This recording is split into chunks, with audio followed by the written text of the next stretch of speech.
இன்னைக்கு நம்ம ஆச்சி சமையலில் பார்க்க போகிறது 3 ஸ்பூன் கோதுமை மாவு வச்சு கஞ்சி ரெசிபி எப்படி செய்கிறதுன்னு பார்க்கலாம். இந்த கோதுமை மாவு கஞ்சிக்கு ஒரு பேஸ்ட் ஒன்று ரெடி பண்ணிடலாம். இதுக்கு நான் 10 முந்திரி பருப்பு, 10 பாதாம், 10 கிஸ்மிஸ் போல் ஊற வச்சுருந்தேன். பாதாம் வந்து நல்லா ஊறிடுச்சு. இதில் தோல் உரிச்சிட்டு எடுத்து வச்சுக்கலாம். இது கூட 3 ஏலக்காய் சேர்த்துட்டு கொஞ்சம் போல் தண்ணி சேர்த்து நல்லா நைஸாக அரைச்சி எடுத்துக்கலாம். ஸ்டவ் ஆன் பண்ணி கடாயில் 3 ஸ்பூன் கோதுமை மாவு சேர்த்துடலாம். இது நல்லா வாசம் வர அளவுக்கு வறுத்து விட்டுறலாம். ஸ்டவ்வை மீடியம் ஃப்ளேமில் வச்சு வறுத்து விடணும். வீட்டில் நீங்கள் அரைச்சி வச்சுருந்தா கோதுமை மாவாக இருந்தாலும் சரி, இல்லை கடையில் நீங்கள் வாங்குகிற கோதுமை மாவாக இருந்தாலும் சரி, எது வேணாலும் எடுத்துக்கலாம். இந்த கோதுமை மாவில் இருக்க பச்சை வாசனை போகிற அளவுக்கு வறுத்து எடுத்துக்கணும்.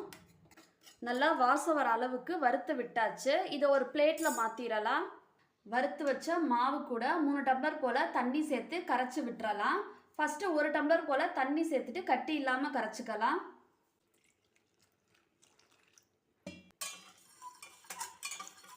கட்டி இல்லாமல் கரைச்சி விட்டாச்சு. மிச்சம் 2 டம்ளர் தண்ணியும் சேர்த்துடலாம்.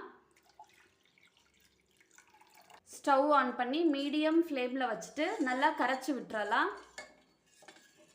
இது நல்லா கொதிச்சு திக்காகி வரட்டும். இந்த கோதுமை மாவு கஞ்சி வந்து காலையில் டிஃபனுக்கு பதில் இந்த கஞ்சி கூட எடுத்துக்கலாம். கொஞ்சம் கொஞ்சமாக திக்காகி வருது. இது 5 நிமிஷம் போல் கொதிச்சு இந்த மாதிரி திக்காகி வந்துருச்சு. இப்போ இது கூட நம்ம அரைச்சி வச்சுருக்க பேஸ்ட்டு சேர்த்துடலாம்.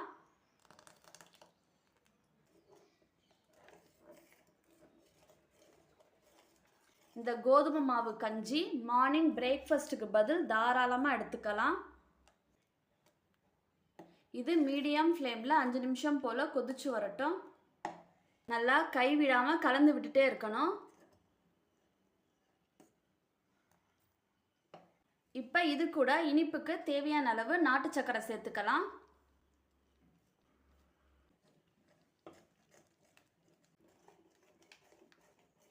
நாட்டு சர்க்கரை சேர்த்துட்டு 1 நிமிஷம் போல் கொதித்த பிறகு ஸ்டவ் ஆஃப் பண்ணிடலாம். இது ஒரு 2 நிமிஷம் போல் ஆறட்டும். 2 நிமிஷம் போல் ஆறிடுச்சு. இது கூட 1 டம்ளர் போல் திக்கான தேங்காய் பால் சேர்த்துடலாம். தேங்காய் பால் வேண்டாம் அப்படின்னா பால் கூட சேர்த்துக்கலாம்.